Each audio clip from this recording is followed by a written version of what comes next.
writing is very hard. It's really hard to write a good sentence. But I think the difficulty is part of the pleasure.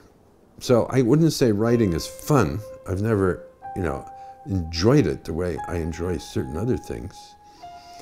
But I feel more alive when I'm doing it. And I think that's why I keep doing it.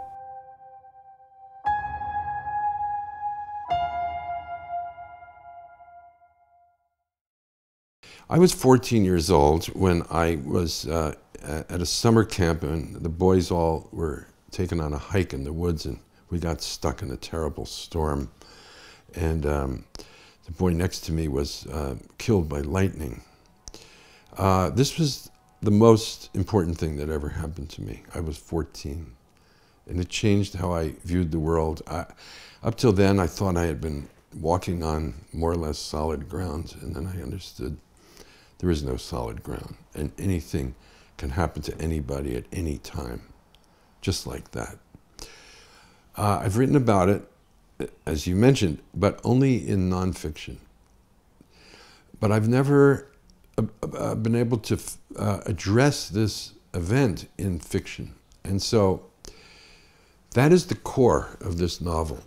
The book, you can say, is of my life, but it's not about my life, except for that event, which is not told in the way it really happened in life, but it's told twice in the novel, as you know. So that is the emotional core of the book. And everything else comes out of that. And it's the only thing that explains the ending of the book.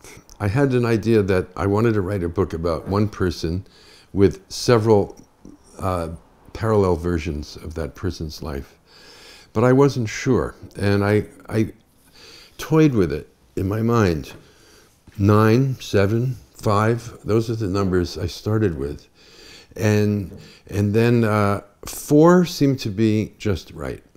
4 somehow has a certain perfect symmetry to it. It's the square, and it's the 4 seasons, it's the 4 elements, it's the 4 cardinal points of the compass.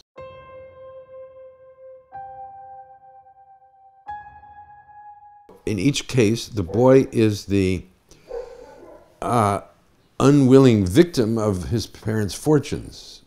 And then, of course, there are the things that happen to the boy himself, the accidents, the unexpected things.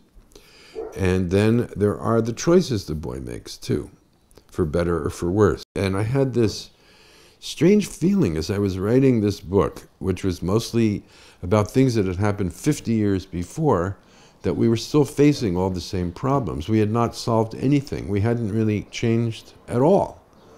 And it was a dark realization that we're stuck.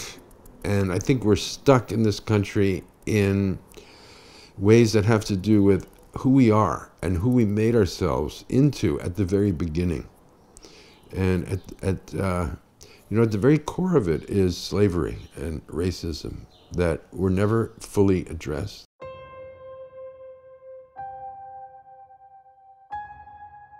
Trump seems to be the end of everything America has ever stood for. You see, forgetting Trump's insanity and his incompetence and his demagogic racism and misogyny, he's working hand in hand with the crazy Republicans.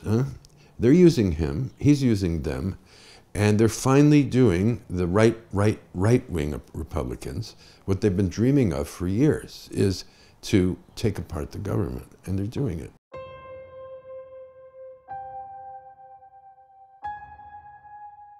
I know time is running out, but the fact is, I think I feel happier now than I've ever felt. I think I am enjoying every day more than I've ever in the past. I have nothing to complain about. I'm a lucky man, and I feel lucky to be alive now.